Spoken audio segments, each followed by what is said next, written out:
Legends, welcome to the Culture Standard.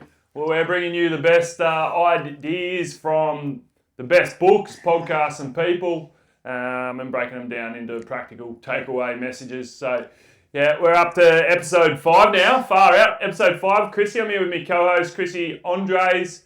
I'm going to keep calling him that, even though it's not the correct pronunciation. Pronunciation of his last name. That's what I know him as. Andres, how are you, mate? Hello, everyone, and g'day, mate. I feel like I'm ready to go. We just did a warm-up exercise, and do you want to share everyone what we just did? Or?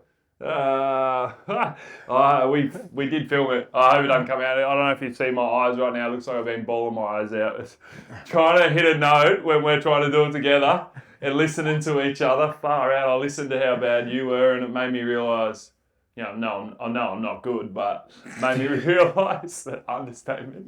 You're all right compared to me. No, not even. Just made me realise how bad I must be as well. But you reckon we're going to release that footage to everyone or no? Oh, don't worry, mate. We just did some singing warm-up exercises, and yeah, we're not singers.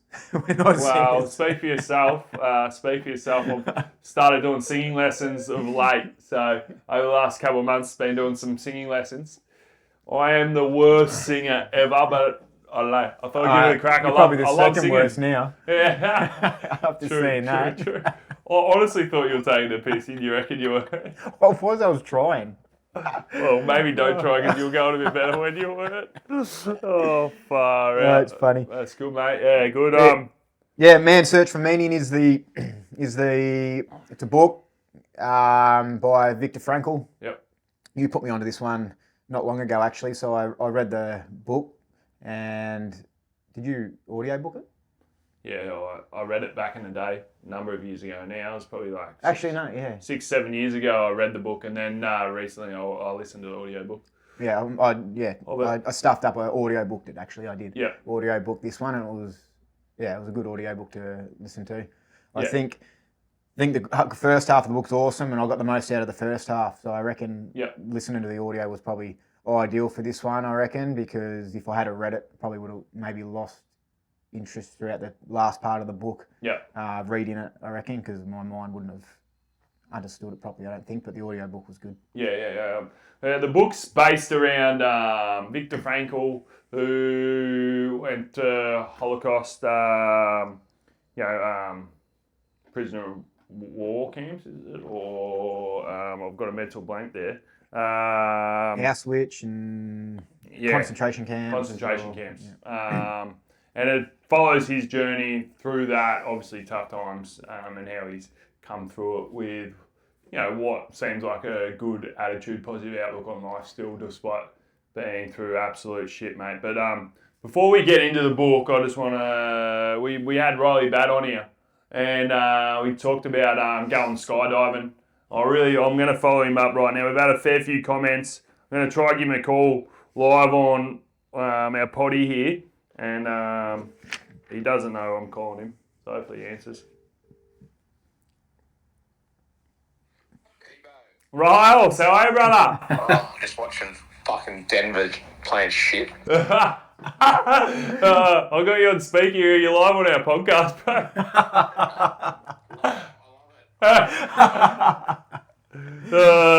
Denver going no good against Minnesota.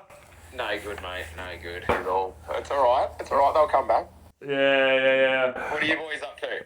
Well, we're recording our next episode on the podcast, mate. I thought I'd give you a call. We've had a fair few comments, and I've had a fair few messages saying got to get Riley skydiving. So we're just curious as to whether that is happening or not. And or do I need to buy you a chessboard? Well, I love the way I'll come into the podcast. Probably not the intro you wanted, but the skydiving. Look, I haven't had another thought about the skydiving. Oh, mate. A lot of comments. And it's not something on my radar, but I think there needs to be more comments, I think. All right. Skydive. I think that's what we need. All right, mate. Well, we didn't get to play chess in Adelaide last week, I reckon. We're definitely playing chess, don't you worry. Chris, how do you go at chess? I rate myself, but I only play against kids, so. And against you. Roger, well, maybe you can come into our competition then if you only play against kids. That's good. All right. Well, I'm up for it if you're doing it. So me doing it lies in your hands. I'm not playing that loser has to skydive though. That's just... That's 100% what we're playing. That's what we're playing for. That's the only reason we're playing. I know the angles you guys are going. All right, sweet mate. Well, I'm gonna sign you up next week. We're playing chess. Look, I have nightmares tonight about falling out of planes and parachutes not opening. Freaking me out, mate. See, like, at least if you guys skydive, your parachute doesn't go. You've still got your legs there, can take, the brunt. I go straight through the spine and go, My legs won't be doing much, that's for sure. Flopping in the wind. Mate, you went down to a 3-pointer in Adelaide as well, which is big news for Australia and yourself. Oh yeah, it's crazy. It sort of blown my mind a little bit, to be honest. I think I've been playing sport for 24 years, but 22 years playing as a 3.5 classification player, and going down to a 3.0 is insane, and it's actually really interesting. Like, so many people from around the world have messaged me on like Instagram or Facebook and said, like, you should have always been a 3 and this is how it should be. And it's like, it's so funny hearing that when I thought the whole world was going to blow up about my classification going down. It means in our sport is, we can run more function on the court at a time. It sort of makes us a little bit stronger, which is unreal. Yeah, it's interesting that I was expecting probably the same as well. I didn't realise there'd been a positive response from it.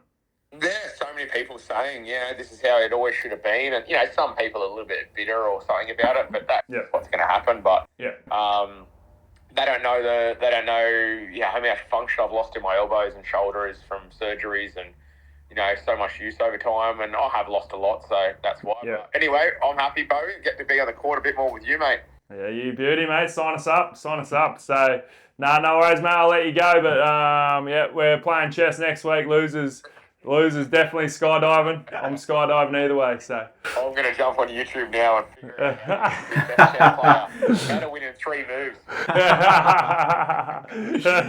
All right, legend. Have a good one. I'll chat to you. See you, mate. Have a good weekend. Bye.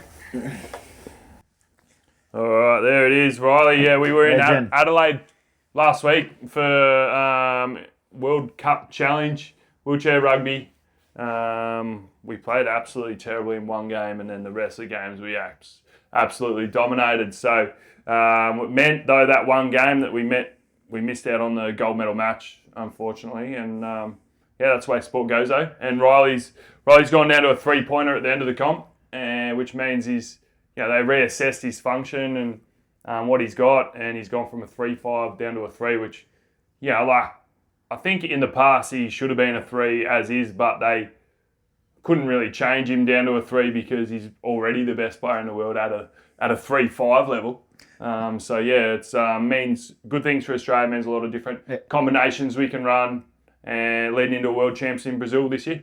Yeah, so for people that don't understand, that's when Bo talks about points on the court, you have a certain amount of points. 8 points on the court. You can only have 8 points on the court at a time, so everyone is classed from a 0.5 to a 3.5 in their functionability, and that's how they can run different lineups on the court. So, just in case no one knew. Cool, all right. We'll sign that up. I want to announce something else about me singing, but I don't know whether to do it now or a later episode. Because you're not sure how prepared you are after that little tape. Might wait another episode or two to put that out to the air, but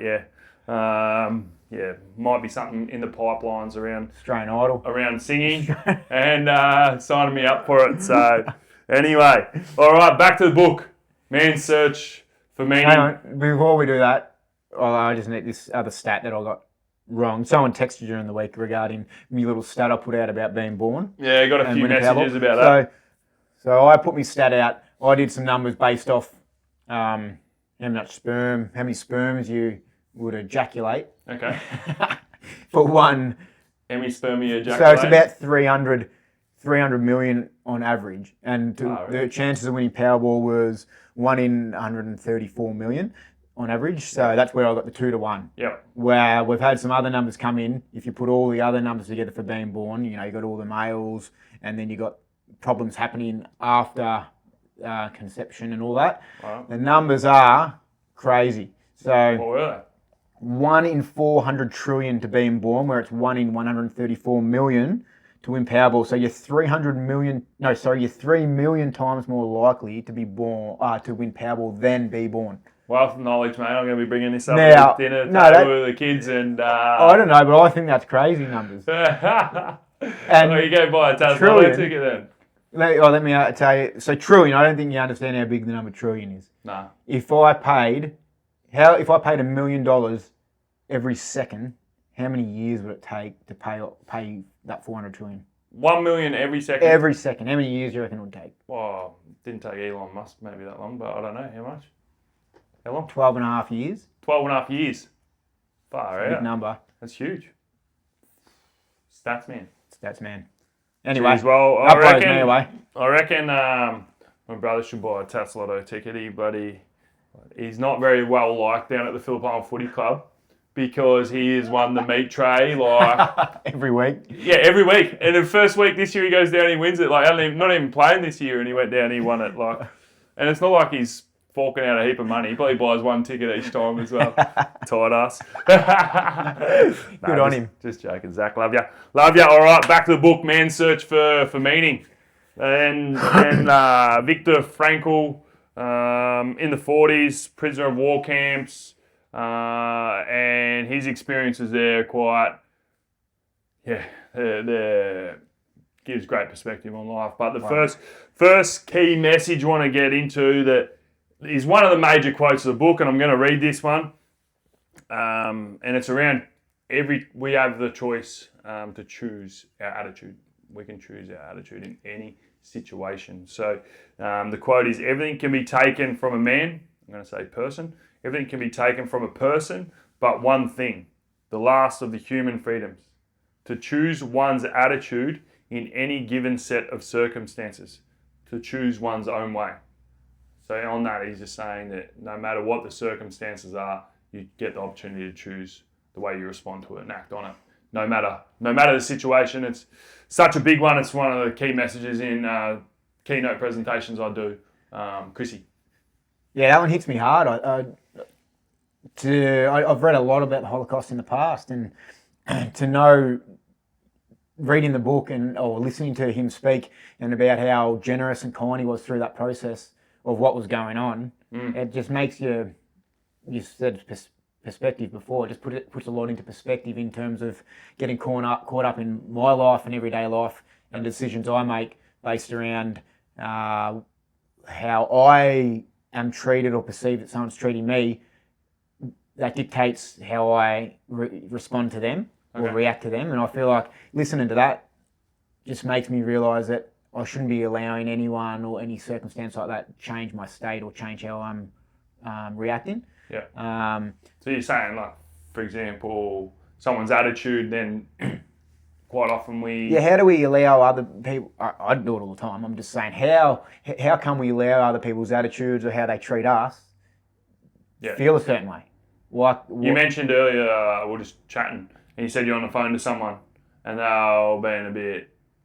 And straight away, I changed a little bit on the way I was speaking because of that. It's like, how come I want to get better at that. And I have been trying to work on it over the, last couple of years in that sort of thing. But yeah, when he explains that and says it throughout the book, doesn't change his ways by in a concentration camp. It's horrific. He knows that his wife was taken from him. There's most likely she was not alive anymore. The way they got treated, minimal food. There's other prisoners in the camp that are taken from them and stealing their food, but that never changed the way he treated anyone. So that's like the extreme circumstances to then be the person that he is. So I look at that and go, that perspective. I'm at this level, got everything in my life. I should be able to bring that sort of level of consciousness to treat everybody a certain way and not let them determine how I feel inside by the way they treat me or by what's going on externally. Does that make sense? Definitely. Yeah. You could forgive someone whose parents have died. I think his brother was murdered. Wife taken from him. Crazy. To have then go and have a poor attitude. Far if anyone has the right, it's probably in that. And he's the one explaining this to us, that in any situation, you have the freedom to choose the way you act.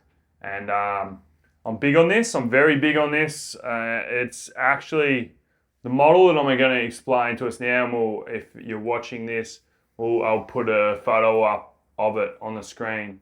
Has actually allowed me to sit in a situation I probably hate, of being a quadriplegic, but absolutely love life.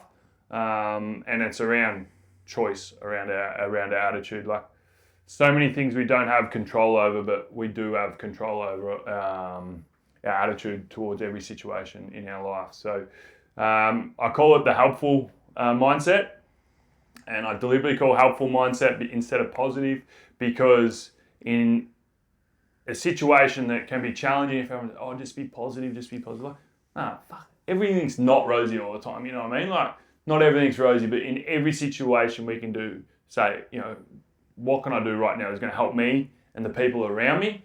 So in terms of the model, it starts off event or situation. That could be anything at all. Then we've got our thoughts, that's what we think. Goes on inside our mind. Then we've got emotions, and then we've got the way we feel. So just to explain it from a large scale, it could be anything at all. It could be someone cutting you off in traffic. It could be the kids running amok at your house. It could be something to do with your boss or your manager or the work environment. We have a choice around those events or situations. But it's normal for when those events or situations that happen that are bad, for your thoughts to automatically go that negative side. I thought, why me? Thought I was less of a person because of my injury. I thought, what's the point of living if this is what my life is going to be? And if I continue to think like that on an ongoing basis, is when I have extreme emotions of anger, sadness, frustration, worthless, depression, stressed, lonely, all those unmotivated, all those sorts of emotions on an extreme scale, which then leads to a less positive outcome. Now, if you go back to the start, spinal cord injury, thoughts automatically go to that negative side. I think that's normal. If something Definitely. I think most things that happens in our life, it's negative straight away. Yeah, and I see that as quite normal. But that is when he's talking about you have a choice right then and there after those thoughts come in. I keep taking the easy option of thinking those negative thoughts that actually lead to a less positive outcome for ourselves? Or do we choose our attitude to look at the things we do have and the things we can control? So, for me, I can do this. I'm going to prove nurses wrong with what I can achieve. I'm 23 at that time with the rest of my life to live. I've got a fully functioning mind, great support network, great family, community around me. Technology, it's just going to get better and make my life easier the day and age that I'm living in. A big thought was, yes, it is hard right now, but it will get easier. And by thinking these thoughts, I was definitely sad at times, but I wasn't feeling sorry for myself. I was happier more often than I wasn't. I was motivated and determined to make the most of my life, which I feel has led to a more positive outcome. And for me, it's just as simple as saying, if we have the opportunity to live one life, I know which way we want to go more often than not. And you can adapt that to any situation in your life. And Viktor Frankl is, the number one example of that. Of you're looking at his situations and you'd forgive a bloke for going down that other path. Yeah, and you've mentioned to me before that you've done it repeatedly so many times now to change to that more positive side helpful with your thoughts, that it's become more of a habit now where you generally can do that automatically now. Yeah. Whereas, it wouldn't have been like that. Well, when I first discovered it, like I was thinking about that, it was probably 9 years ago, right? I discovered that sort of model and that way of thinking. It was with my daughter down the beach. Dads were throwing their kids up in the air, in the water, and I was sitting on the beach, couldn't get out there and stuff like that. And I found myself getting a bit emotional. Thinking about, I can't be throwing my daughter up in the air, throwing my shoulder. Couldn't take my daughter off my wife's hands at that time to give her more of a chop out, and just getting a bit emotionally on the beach. And I looked at the things I did have and went, how lucky you to have a happy and healthy 1-year-old daughter, because a lot of people don't have that opportunity. How lucky to have a loving relationship with your wife and access to some funding to get an electric chair to get down to the beautiful beach I was at. And I look at it that negative way. I don't hate myself for thinking like that. Like, I think that's important. like when your mind does go that way, don't hate on yourself for thinking like that. But then I look at it on the counter and go, far out, I got it pretty good. And that was when it started for me, and training my brain in that aspect over the last 9 years, I suppose. And now I'm subconsciously really doing it, I suppose. My mind nearly automatically, more often than not, will go that more helpful way that then regulates my emotions more and leads to more positive outcomes in my life and feeling better and joyous. And just before I give it over to you, to touch on things, I just want to be big on the two things here. One, all emotions are normal. All emotions are normal. So don't hate on feeling stressed, anxious, frustrated, those emotions that we associate with being negative, sad, angry, flat. All emotions are normal. I received that advice years ago, and just when I felt those emotions, I was able to just not add fuel to them, because they're quite normal to feel that in different stages. So that was one. And second one is, on that moment down the beach, I think every single person deserves to have a whinge in the right environment. Like, don't go, I can't whinge because of this person or that person's doesn't have this or whatever. Every person deserves to have a whinge in the right environment. It just doesn't help you to stay there for too long. Yep. Yeah, it rings true to me that the brain just needs to be trained like anything else. You train your muscles to grow your muscles, to get stronger. You can train your brain the same way, and it just takes time for them to build habits. And the description you gave, I think we can use that in anything. I'm sure people do it. I've done it in the past. You look at what people have got that you don't have, so you're comparing, and then it's the same thing. You can go, well, what have I got? And then you can list out the good things, and if you can keep thinking that way, then you don't compare yourself anymore. You don't care what other people have got. It's what you've got. So it's a bit of an example I like. And you talk about environments. Well, I think I mentioned to you earlier, I'm big on this one as well, is I don't think the brain's really changed much in 1,000 years. The brain's still the human brain. All the emotions are the same, they're being the thoughts. Everybody's felt emotions and the same thoughts for hundreds and thousands of years. So what's changed is our environment and what we consume. So with my environment, if I can't train myself to be able to think like that in certain environments, then change the environment. And I'm big on that. So you have an example for that? Well, in environment, if I know that I'm not going to be the same person as I want to be if I'm in an environment around a lot of people that are, say, drinking, or, let's say footy club, for example. When I first started going down a certain road, I stayed clear of that because I knew I couldn't be around that and be who I wanted to be. So until I built up enough habits with my mind, I stayed away. But then now I can go around that stuff. People, because I don't drink much, so be around them drinking, acting, silly when they're drinking and all that. I can still now go around that without needing to drink or needing to act a certain way. I can still be me and be involved in that environment now, if that makes sense. So that's an easy one for me to explain, because it happened to me not long ago when I decided to not really drink much. And initially I couldn't be around people drinking because I wanted to do that, because I thought I had to do that to be involved. So then I changed my environment until I got strong enough, and then I re-entered it and I don't need it anymore. So that's a bit of an example I have for that, but you can use that for so many things. No, good, mate. Big one, and you sort of mentioned this to me about responding, not reacting. I think it's a good one regarding choosing our attitude. Respond, don't react. And, sometimes in situations, it's a natural thing is just to react if someone's not doing the right thing, or your kids are misbehaving, or partner, or something like that, and things aren't going well. And one of the quotes in the book, which I relate to respond, not react, is he's got, between stimulus and response, there is a space. In that space is our power to choose our response. In our response lies our growth and our freedom. I love that quote about, when something happens to you, someone pulls out in front of you in traffic, we've got there's a space there between that stimulus of someone pulling out in front of us and our response to that. Yeah, we were discussing a little tool for that earlier, weren't we? Yeah. There is science behind this. I can't remember. I think I heard it from Mel Robbins. I don't know if you've seen her before.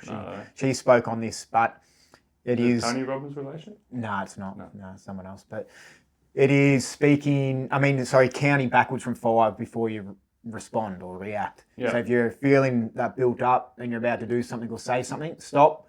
5, 4, 3, 2, 1, 0. By that time, you have now had time to process what's going on. You're going to respond in a way better way most of the time. Yeah. And there's actually, there's some science behind it. I can't remember it exactly, but I remember when she explained it and it made sense. And I've used it a couple of times when I remember. But the thing is to catch yourself and use that. If you are someone that reacts a lot, catch yourself and use that. And you do that for a couple of weeks. Before you know it, you'll find yourself responding to situations a lot better than reacting in outbursts. Yeah. Good, mate.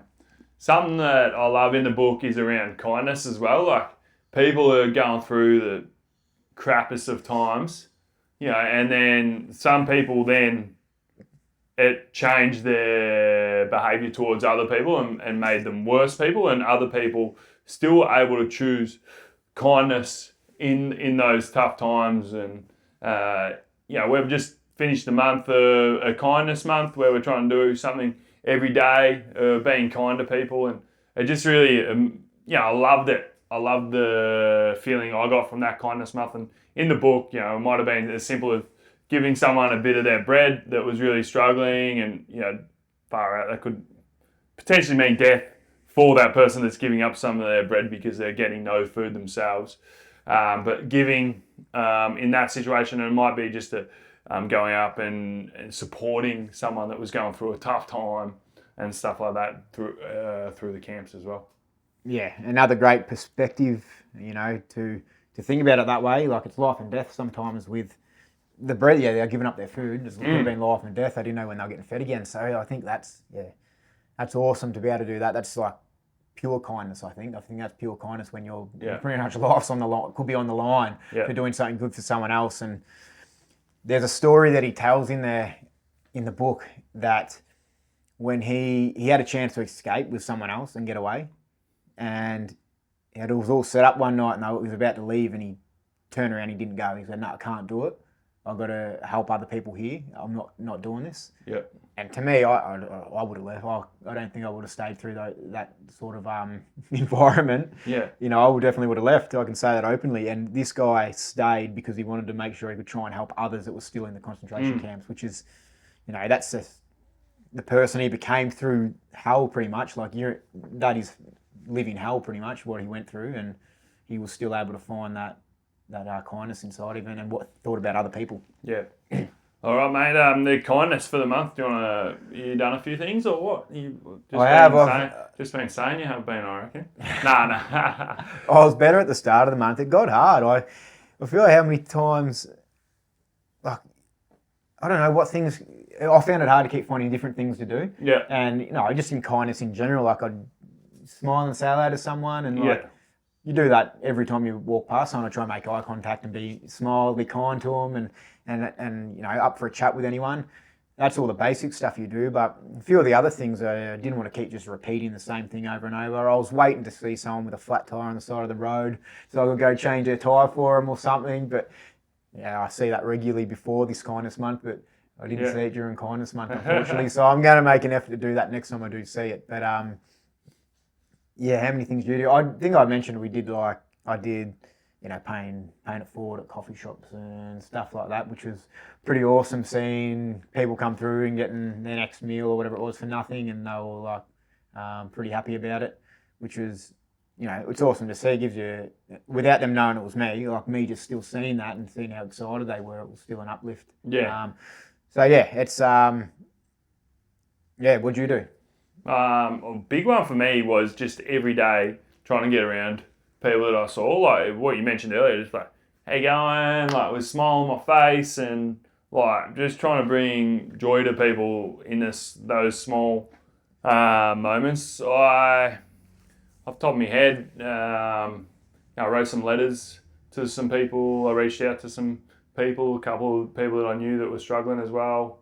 I bought some coffees for different people. I made sure I was away for wheelchair rugby, and I'd probably do this anyway, but yeah, just going up to some people that are there that are support staff and offer them to buy them a drink or whatever, a coffee or whatnot for there. I made sure just to, I bought homeless people some food. How good. Yeah, Where was that? In Adelaide? Yeah, I was in Adelaide. Yeah. How good was that? Yeah, that was. Can you explain that one more? How did you come about that?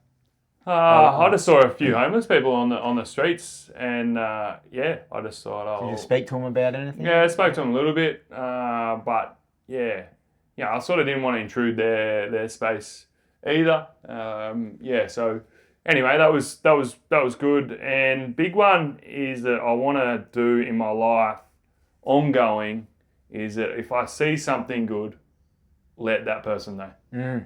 Like it's just so easy to see something that someone does good, or they've supported someone with something, or they just, someone come up to me and just, Bo, how are you? And I just at a later date just said, you know what, that made my day. Just going up and saying that to that person at a later date, or some people that were doing some really good. I was away for wheelchair rugby for a week, so some people that were doing great things there.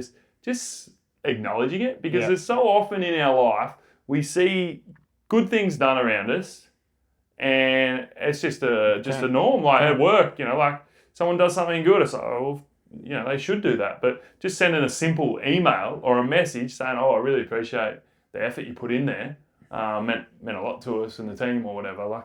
Just is huge. That creates good culture. That's what it's all about.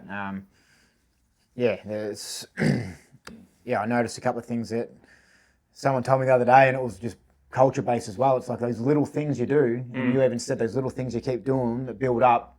That's what just builds teams, builds people as individuals, and it all comes together. But it's just doing those small things. It doesn't have to be big things. No. It's just if you keep showing up, like you said, big smile on your face, how you going? Gee, yeah, you looking good today, or whatever it is. If you keep showing up like that every single time, that becomes infectious, and then people start feeling good around you. They'll start doing it, and that's just how it grows. It's not, you don't have to go out and do the extravagant things. It's just that consistency of just, trying to make people feel good when they're around you. Yeah. And I think you do an awesome job of that, just nearly every time. And and that's it. It's a consistency, and I think it's almost a habit now. As soon as you see someone first time that day or whatever it is, it's just up and about, and it's. I try to, and you need to start with your family first, I suppose, and make sure you're acknowledging good things that they're doing, and then you build that, and like we've spoken about before, it actually makes me feel really good, by doing those things. So going up and making sure I thank every staff member at Wheelchair Rugby, and I only say it if I mean it. I'm not bullshitting people. Yeah. I'm not going to go up and say something if I don't genuinely mean it. So but by me doing that, it actually makes me feel really good myself. So you're being selfish. The most selfish thing you can do is be kind to someone else. Yeah, because of the way it makes you feel. The quote man. So first one is around choosing your attitude. Main point of this is choosing our attitude. We can sit there and feel sorry for ourselves or act on things in a negative way, but every time between stimulus and response, there's a space there for us to choose our attitude. And we just really encourage you over the next 48 hours, I'm going to say, Andre, is just when something happens, just to count backwards from 5 if you need to, and respond rather than react in situations. And when we say stuff like that, I think 99% of people that goes over their head. They're like, no, I'm not doing that. But I just try it. I think just try it, because honestly it works, and that's if you do think you need it. If it's someone that if you react to things, it does work. So urge you to just try it. Yeah, I don't think you have to be in a bad state to do it. To be honest, I think even the best people in the world, the most well put together person in the world, with the best mindset, it's healthy to have a reminder sometimes of these things. And and it might be letting macro events affect our daily things, like politics and and different things there that are going on in the world and affect our day-to-day life or whatnot, or larger scale things at work that might be affecting us. And it's just like, all right, how are we going to let that dictate the way we respond in our attitude, or are we going to take ownership of it? So anyway, that's first point. Second point around perspective. Just the book, why it jumps out to me so much is this day and age, we have it so good. We have it so good, like far out.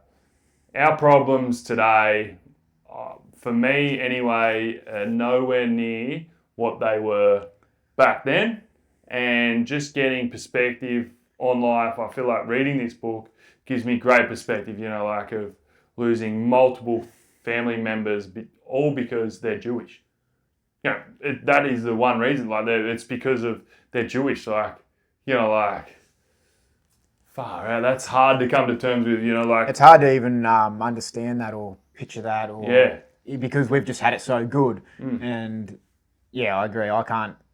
I read and listen, and I've looked up the Holocaust a lot in the past, but I can never really put myself there and understand how bad it actually was. Yeah. But I can get perspective from it, from hearing the stories, and it goes back to, we speak about ownership, and I think we have more control in our lives now than probably any era.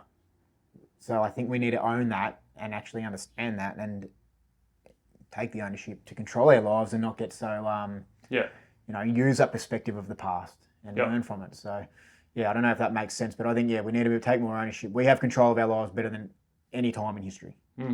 Yep, no, I agree.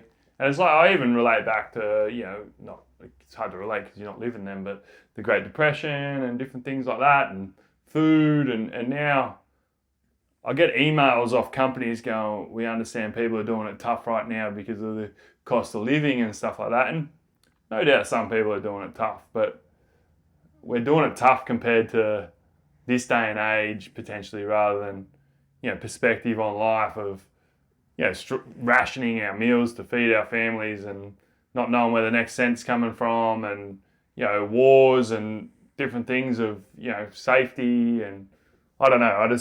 I get good perspective. And on that, I said before, everyone deserves to have a whinge. So I'm not saying that you should look at someone else's life and go, I've got nothing to complain about. I should be, really happy person because I've got everything. I don't think that's healthy either. But all I'm saying is just to, go this morning, struggling to get the kids to school on time or something like that, of just not getting caught up in that moment so much and go, is this a big deal in the great scheme of things? You know what I mean? Yeah, definitely. I agree with that. Funny, I have the same. I just want to tell, because I think it's funny now when I look back. In the moment this morning, I was seething on the inside, and I was just like, in my mind, I was like, what is going on? And then 5 seconds later, you're like, what am I worried about? You know what I mean? And that's just catching yourself and being like, none of this even matters. And it was just like, Nate, one of my boys, he was like, finally got him dressed. Sometimes it takes 20 minutes to brush his teeth. Yeah. Sometimes it takes him 15 minutes to put his shoes on. He was finally ready to get out the door, and then turn around. He's outside, shoes are off. He's running on the grass in his socks. Now they're wet. Rightio. Got him inside, took them off. Then he's outside. He's got the hose on. He's all drenched now. And I'm just like, what is going on? You know what I mean? Those things, they build up, and you're like getting frustrated. You're trying to sort them out, getting out of the house. And then I could step back a moment. I was like, whatever. Like, who cares? Like, what happens? They're just being kids. Sometimes we put our expectations on them because we think we have to meet these timelines and deadlines. I'm like, at the end of the day, none of that matters. So, it's a funny one because this morning I was just so angry at times. I was like, what is going on? And then 2 minutes later, I'm like, it doesn't even matter. And then something would happen again. I had to keep catching myself. And that's how simple it is, but you just have to keep doing it. Yep. And, it's just, I just thought it was a funny story because I sit there now and go, what an idiot. Well, how much of an idiot am I? Like, getting so wound up about something so small. But I think we can all relate, though. We've all done that at times, and that's quite normal. So I love the quote that goes along the lines of, and you're our quote man, so I'll probably quote this wrong. It's not in the book, but I've heard it somewhere. Is like, the two people can hold the exact same situation, but can live entirely different lives because of the perspective that they give that situation. And, there's so many different things there, but it's just how you interpret things. And I think about, like someone with $10 in a very privileged family, they get $10 for their birthday. Like, well, only $10. Is that all? Yeah, is that all? $10, buddy? Where someone that comes from a family with not much gets $10 and 1 litre of diesel. Yeah. the kid like up and about, $10, you beauty, or someone goes into the retirement and they're like, oh, I'm getting old now and I'm bloody struggling and this and that. And the other person goes into retirement and they're like, I've worked my whole life so hard for this. I'm going to enjoy this to the max and just go do this, and this, like so many different things. You can look at it that way or the other way. And it's just a perspective we give the situation. Yeah, we spoke about that earlier as well. I was trying to understand. I know how to bring perspective to things really well, but I couldn't really word it properly. And yeah, you said it was the meaning you bring to an event or a circumstance or situation or whatever you want to call it. And the better way, after we spoke about it, I understood 2 situations you gave me and how you took it. And it was like life happens for you, not to you. It's which way you want to go. Yep. Is it happening to you or is it happening for you? Yeah. The for you is always going to be the positive side, and to you, you're generally going to be negative about it. And so that's the way I sort of look at perspective, and I bring it to a lot of things in my life now. It helps me deal with so much when I catch myself and go, no, perspective for something, bang, I'm good to go again. And It only takes me now. It used to might take me 5-10 minutes back in the day, and now I can do it in 10 seconds. I can quickly just shift me perspective and my mindset that quickly. And I looked at something before. You were speaking about someone retiring. I like this analogy that came up before about this might not be so much perspective. It probably is perspective. It's more meaning, I think, about someone retiring. There's 2 people. One of them retires, feet up, done, and then from that point, they really haven't got any meaning. They get sicker and probably unhappy. Whereas the other person B, that retires, same situation, but they're like, oh, now I've got more time to, learn things, mentor people, and build something, and then they still keep thriving in life. Yeah. So that's the meaning they give the situation, the perspective they have. 2 different perspectives. Yeah. No, definitely. So just on the perspective, I'm big on not saying, far out, I've got nothing to complain about. I think you've got to own the situation. You do, but I think at times it can lead people down a bad path. Mentally going, people get caught up going, I've got nothing to complain about, why am I feeling like this? In that, I would just say, get back to your thoughts and go, what's going on in my mind? What am I looking at? And how I can challenge those into the things I do have and the things I can control. But perspective for me is I just think it's healthy to, go, am I looking at this situation? What meaning am I giving this situation? How much importance am I giving to this situation?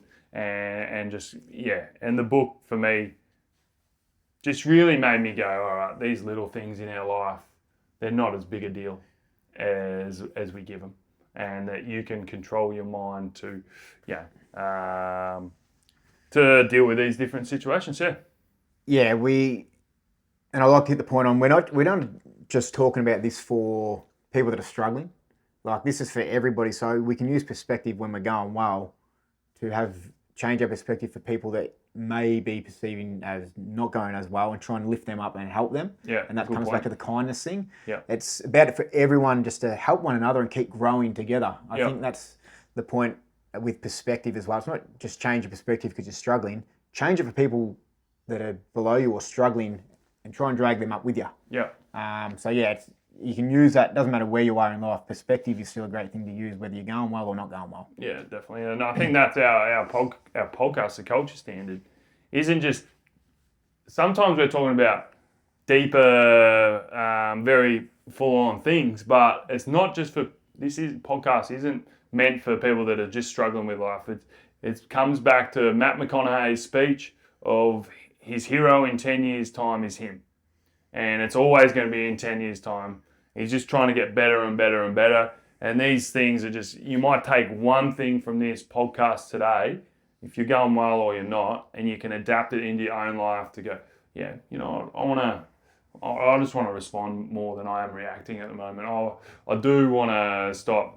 You know, I want to train my brain a little bit more to be more helpful thoughts than you know, not helpful thoughts. I do just need to maybe get a bit more perspective when I'm getting worked up at my kids or my job or these sorts of things. So you just grab one key message out of our podcast each time, whether you're going well or not. Yeah, absolutely. We're not everything is going to relate to everybody. You know, people are going to get hit by different points and probably hopefully take it on board, and that's all we're trying to achieve. We've come so far learning ourselves. Like, if all we get out of this is us getting better as people and learning and growing, so be it. But we just want to try and make an impact on others and take us all along for the journey as well. So and you've got like a fair bit further to go than myself, but you're working on it, mate. Nah. What areas? Come on. Oh, I was going to say, there might have probably been a bit too much. Keep working. My mind. Keep working at Walking Boat. My mind never goes straight to PG, unfortunately. That's probably what I'm working on, actually. Yeah. Keep trying to catch me, Bo. You buddy.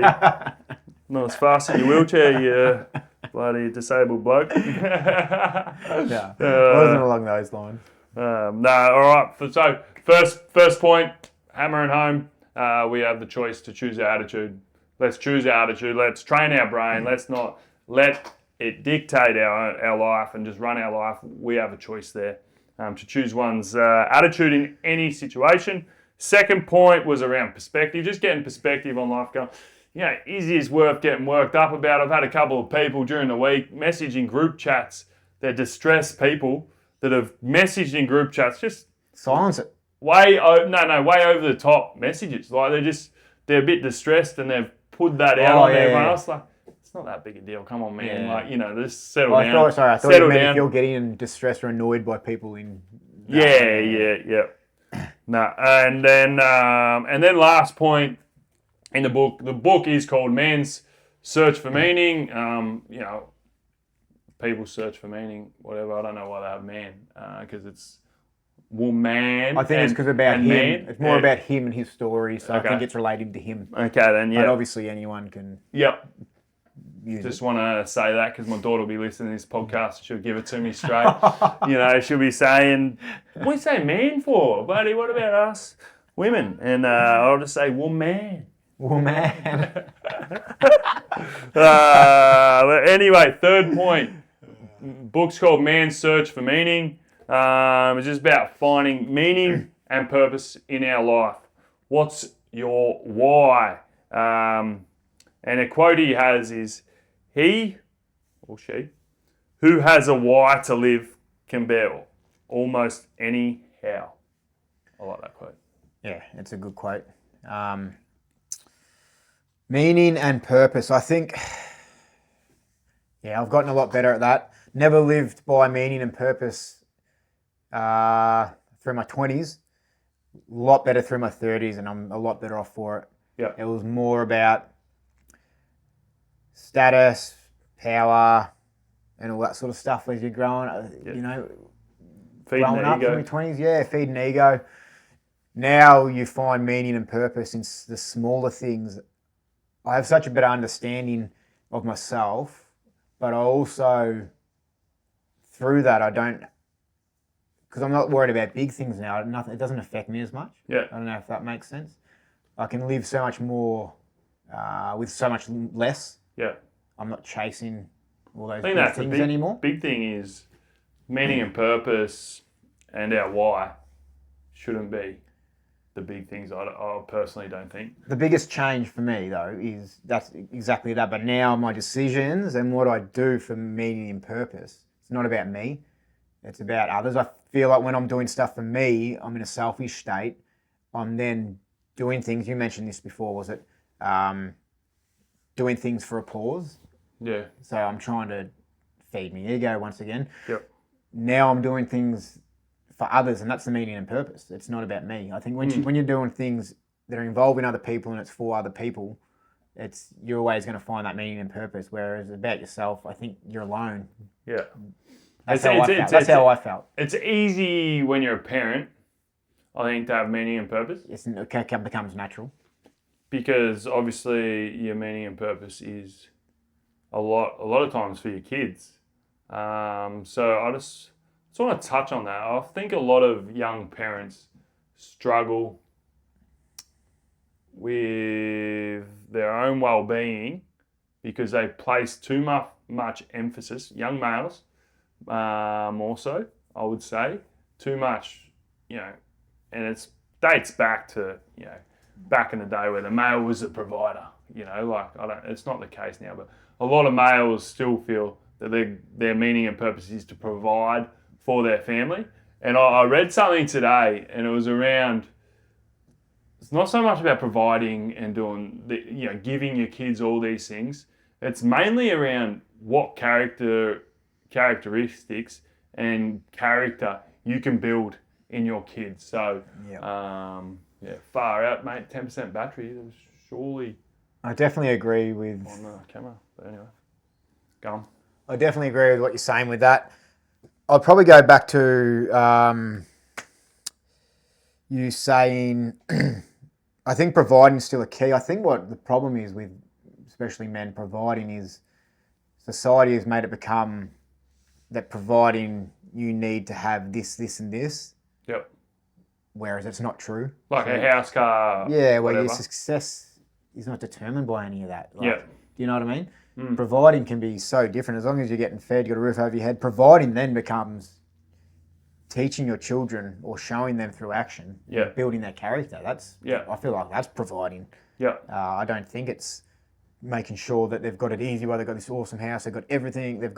I feel like that's just creating kids that have it too easy and kids that are going to be very expectant in life. And so I feel like society, we're just going a little bit the wrong way, I feel. So I feel like we still can have that thing for providing. We just have to adjust what that actually is and what that actually means. Yeah. Yeah, because I think every man naturally is probably going to have that instinct of providing, but I think we just need to shuffle it a bit. Yeah, it shouldn't be the only and main thing, I feel. No, definitely not. So anyway, I just want to, for me personally, like my main meaning and purpose in life and my why, I suppose, just wanted to sort of bring up was around my kids and building character in my kids. The characteristics of my kids to have good values and live good lives. Second one is around bringing positive influence to other people around me. It's a large reason why we've started the Culture Standard. I want to use situations that me and my family and community have been through to have a positive influence on others. And then lastly was around continuing to grow as a person. So McConaughey, 10 years from now, trying to grow as a person. Some little ones that I'm working on now is systems in my life, like trying to build habits in my life to enjoy the daily aspects of life and not just waiting for, when this happens, I'll be happy. Just building my day-to-day life and habits there. Another one is giving me meaning and purpose at the moment is trying to assist the Australian Steelers to win a world championship later this year in Brazil in August is another. It gives me meaning and purpose to get up for in the morning, train for. Obviously the Culture Standard and different things there and work and family. But there are a couple of things at the moment. Yeah, it's awesome. I love that. It's you well and truly know exactly what your purpose and meaning is at the moment, which is key. One other thing I had written down for reading the book or listening to the book was meaning in suffering, and just that suffering is a part of life. We shouldn't avoid that. Yeah. But if we can find meaning in suffering, then we can actually grow from it. And I think we've mentioned that in different wordings previously, but that stood out to me in the book or listening again, that suffering's okay. Let's just find a meaning for it or a purpose for it, and then we can actually grow from it. And it's not have that positive mindset where you said you're going to straight away go negative, shift it to positive, and then keep going. But it's probably us two relating, your upbringing, it was quite challenging at times at giving that meaning and purpose, I think. And then also myself with spinal injury, like you look at it and you can go, or my life's over, or the meaning and purpose that I give it is that this has happened to challenge me and see if I'm up to the test and I can get through it, and that, you know, I can have a positive influence on my kids because of having gone through that and giving it that meaning and purpose as well. Yeah. I also put it to like my meaning and purpose. A part of that is people have invested in me in the past. Yeah. That's somewhat owed to them, and I don't want to let them down. So I feel like I have to be the best I can be and be a certain version to give them a return on their investment. I sort of have that mindset as well. But yeah, I think all good points. Yeah, cool. Big on not living for the weekend and, you know, and hating it. Yeah, not just living for the weekend and hating our job. Now, some people might not be able to get out of a job that they don't like. A lot of people would be in a job that they don't like, and that's all right, but they can't just get straight out of it if they are wanting to transition out of it. And they're like, you know, and then they might have the kids and they're like, well, might go far out. What is my meaning and purpose in life? And I just started thinking about those people when I was coming up with this, And my thing could be, for a person that may be struggling to find meaning and purpose in their life, I really encourage you just to go to work or go to whatever it is you do and try to have a positive influence on other people. It might even be to a manager or someone that you don't respect and don't like that much, and is not that kind to you. But if you go and you just like, I don't care, I'm going to be overkind to them. I'm going to be more kind to them because they're like that. You know, it's going to bring you more joy and might just give you something for that week to have meaning and purpose. It'll slowly change your environment, and it's energy in, energy out, energy in. You know, if you're going to give negative energy, you're going to get negative energy back. Vice versa, if you give them positive, you're going to get more positive back. So yeah, love that. What do you reckon?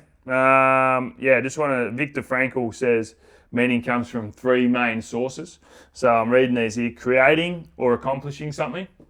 Creating something or accomplishing something.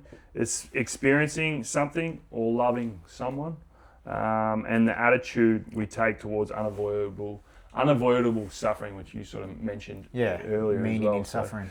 Yeah, getting meaning off those. All right, we're running out of time here, mate. But the three key messages there are around choosing our attitude, perspective on life. You know, is this really a big deal, or getting perspective. The book's so good at that, like Holocaust time, prisoner of war camps, different things that they all had to go, murders of multiple family members for just being Jewish. Like, great perspective on life, reading the book, and just make sure we're, getting that perspective every now and then. Don't getting caught up on, I don't have anything to complain about, but just getting that perspective, healthy perspective sometimes, and finding meaning and purpose in our life. Awesome. That'll wrap us up. Episode 5 of the Culture Standard is done, and I've been thrown off.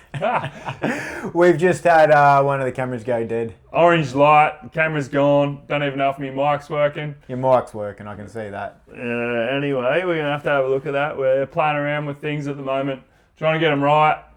Things happen. Happy days. Learning. Adios. Have a good one, legends. We can just cut the end and How do they